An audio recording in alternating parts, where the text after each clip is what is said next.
Gravel suspension forks are a thing now, but which is best? We've tested 6 of the latest models to find out. It wasn't limited to their ride performance, we also had them assessed for build quality and ease of servicing. Most of these are worth upgrading to for a certain rider, but I'll start with the absolute gold standard. The best gravel fork is the RockShox RUDY Ultimate.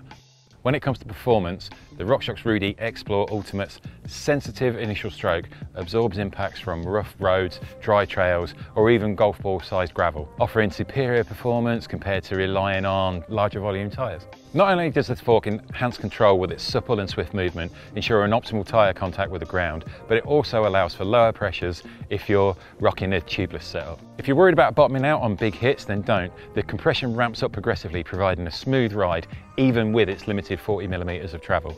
Its performance shines whether you're seated or standing, offering stability on steep climbs whilst maintaining a near rigid feel. It completely outshined the competition with its impressive internals, boasting all alloy polished and anodised parts for top-notch quality. Setting up this gravel fork is a breeze. With a small 2.5mm Allen key, you can easily adjust the spring air pressure and the rebound damping to suit your preferences. While other options may excel in individual aspects, the RockShox RUDY Explore Ultimate strikes the perfect balance of performance, handling, weight and price, making it the ultimate choice if you're looking to upgrade. The RUDY's main competitor is the Fox 32 Tapercast factory fork. Its 50mm of travel makes it one of the longer options available, and it comes with Fox's signature plush smoothness. The issue I have with the Fox 32 is the price. It's £221 or $150 more than the RUDY, and it just isn't worth the extra cash in my eyes. That said, this factory version gets the slick gold Kashima coating as seen on Fox's mountain bike forks, and they add that bling factor. There are 3 settings to play with, plus rebound adjustment on the lower leg. Add in on-the-fly adjustment with the open mode via a second dial inside the compression dial, and this is a very, very tunable fork. While there's no full lockout, the 32TC in its firm setting avoids bobbing or diving when you're climbing or sprinting. The Fox also conquers jarring hits with composure, whilst easily smoothing out vibrations on gravel roads. It's impressively light for a longer travel fork, weighing 1,320 grams, which is only 20 grams more than the RockShox, and that's despite it having 10mm more travel. Our strip down showed that the bolts need a special tool for maintenance, but our expert, Finley Patton, noticed the finish throughout was exemplary.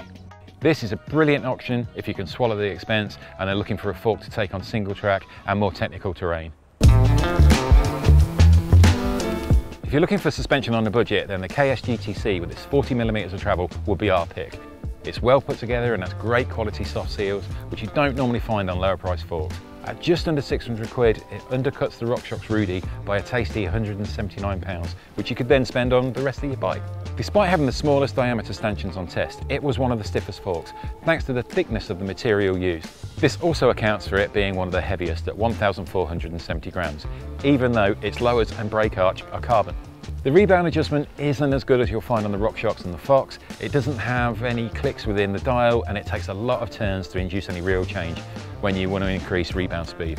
On medium to bigger hits, the fork can make it feel like you're riding through oil.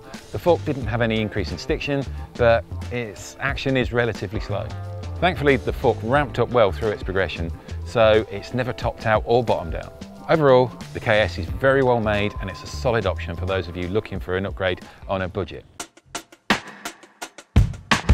The Lauf Grit was the lightest on test, and as I'm sure you've noticed, it looks completely different from a normal suspension fork. Those unique springs suspending the fork dropout offer 30mm of travel.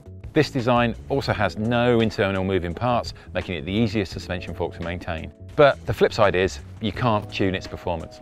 As I said, it's the lightest suspension fork available in our test at 960 grams, weighing only around 400 grams more than your typical rigid carbon gravel fork.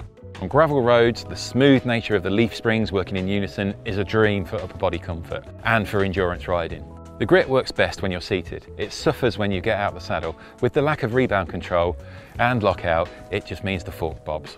On rooty or rocky descents, the fork can feel choppy with the rebound of the leaf springs becoming overwhelmed, but this is all the fork you'll ever need for smoothing out rough surfaces.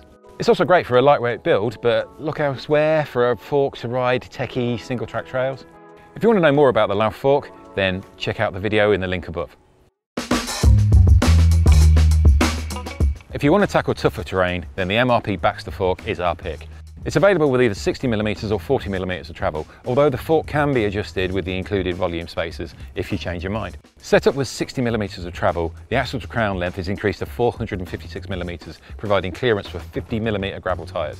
On test, it could be set up with much more sag than its rivals, resulting in a fork that outstrips the rest on bigger hits and traversing rutted forest terrain. The downside is, it didn't soak up smaller bumps so well, and it didn't smooth chatter as well as the other forks.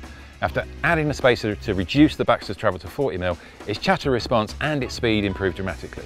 There are 3 settings allowing the fork to be adjusted for different surfaces, and I found myself using this a lot.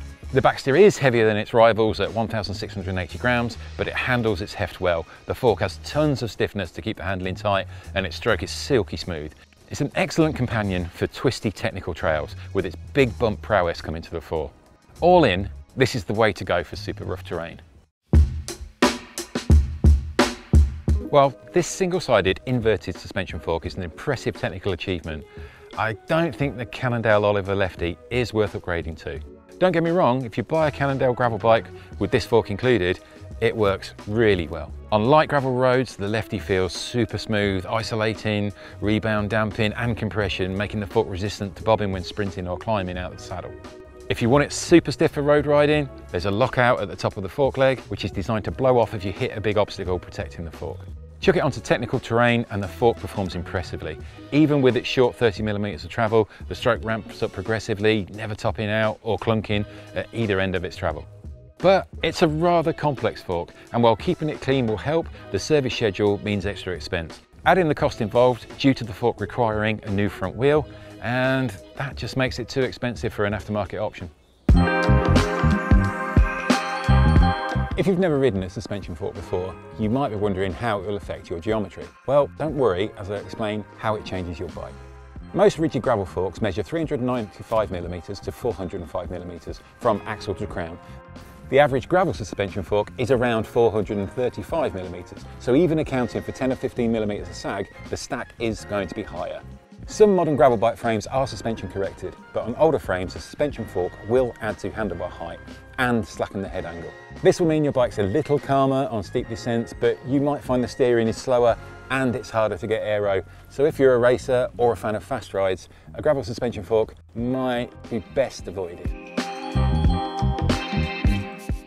Gravel suspension forks are a pricey investment, so I want to talk about some cheaper options to make your gravel bike more comfortable. One option is to install a suspension seat post to absorb vibrations whilst in the saddle.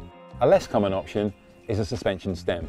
Now, the Redshift shock stop stem is one example that scored well in testing. It absorbs bumps via interchangeable internal elastomers. The easiest way to bring more cushion to your ride is by installing wider tyres. Now, you'll have to check the maximum tyre clearance on your bike, but many of the latest gravel bikes can fit tyres wider than 50mm. So if you can't afford to invest in a suspension fork, maybe think about getting wider rubber instead.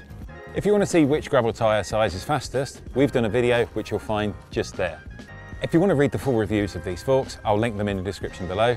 Remember to like this video if you want us to do more group test videos, and subscribe, it's free. Thanks for watching, and we'll see you next time.